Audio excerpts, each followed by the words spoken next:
अंबानीपुर नाम के एक बड़े गांव की है। एक आदमी जिसका नाम टाटा था, उसकी एक बहुत सुंदर खिलौनों की दुकान थी। उसके खिलौने काफी कॉस्टली होती थी। जाहिर सी बात थी, खिलौनों की क्वालिटी अच्छी थी, इसलिए वो काफी महंगी भी होती थी। उस दुकान में हर उम्र के लोगों के लिए कोई ना कोई सामान होता ही था। बस समस्या यहीं से शुरू होती है। लोगों की इनकम कम थी, इसलिए ज्यादा लोग खिलौने खरीद नहीं पाते थे। उस गांव में जब भी कोई मरता, उसकी आत्मा एक खिलौने के अंदर चली जाती। इस तरह सारे खिलौनों में भूत आ गया। एक दिन वो गांव किसी प्रतियोगिता में जीतता है।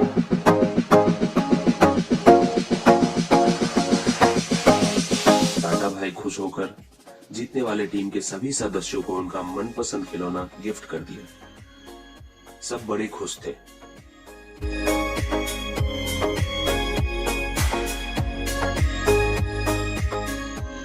एक दिन जब रात में पूरा गांव सोया था, तो उनको रात भर किसी के बुलाने की आवाज आ रही थी।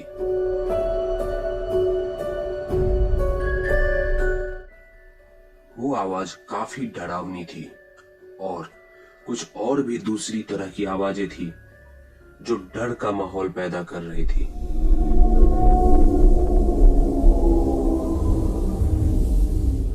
अगले दिन सुबह लोग एक जगह जमा हुए और एक दूसरे से अपनी रात की घटना बताई। जब कुछ दिनों तक ऐसा ही होता रहा, तो उस दुकानदार टाटा ने छानबीन की। उस दिन वो किसी शादी से देर रात घर लौट रहा था।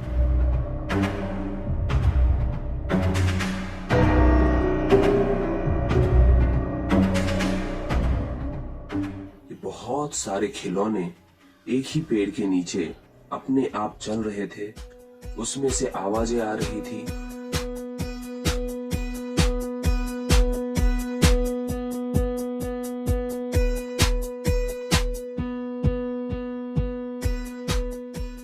वो सारे खिलौने उसी के दुकान की थी। वो डर गया और भागने लगा।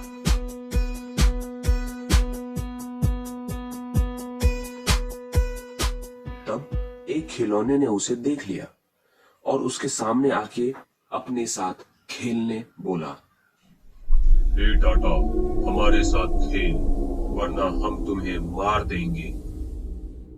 रात भर जबरदस्ती खिलौने के साथ खेलते खेलते वो बेहोश हो गया। सुबह हो चुकी थी। सब खिलौने और टाटा वहीं पेड़ के नीचे पड़े थे।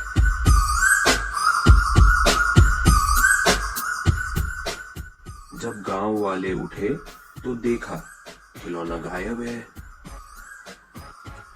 अरे, मेरा टॉय कहाँ गया? इतना कॉस्टली टॉय था, कोई चोर लेके गया क्या? ए रामू, ए श्यामू, तेरा टॉय है क्या? मेरा टॉय तो गायब हो गया है। लगता है किसी ने चोरी कर लिया। अरे भाई, मेरा भी गायब है।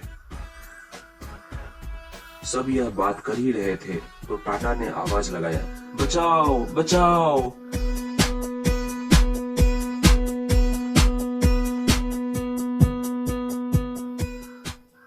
सब गांव वाले टाटा का आवाज सुनकर उस पेड़ के नीचे आ गए और देखा टाटा गिरा पड़ा है और सारे खिलौने उसके ऊपर हैं। वो बुरी तरह घायल हो गया था। लोगों ने उसे उठाया। टाटा ने रात की सारी कहानी सुनाई। अरे भाई, मैं रात में एक शादी से लौट रहा था।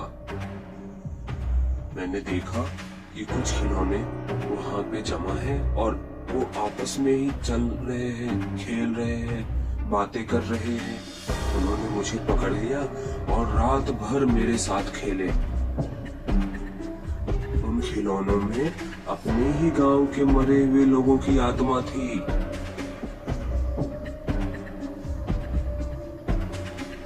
पहले तो गांव वालों को इन बातों पर विश्वास ना हुआ, लेकिन फिर उन्हें याद आया कि किस तरह से पिछले कुछ दिनों से उन खिलौनों में से डरावनी आवाजें आ रही हैं और उन्हें वो खेलने के लिए बोल रही है। हमारे साथ खेल, वरना हम तुम्हें मार देंगे। हमारे साथ खेल, वरना हम तुम्हें मार देंगे। फिर सब गांव वालों ने मिलकर खिलौनों को टाटा की दुकान ले जाकर उन दुकान में आग लगा दी।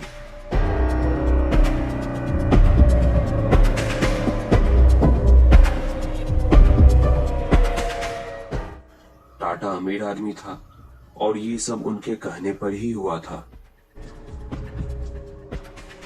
इस तरह सारी आत्मा को शांति मिल गई और उस दिन के बाद ऐसा कुछ नहीं हुआ।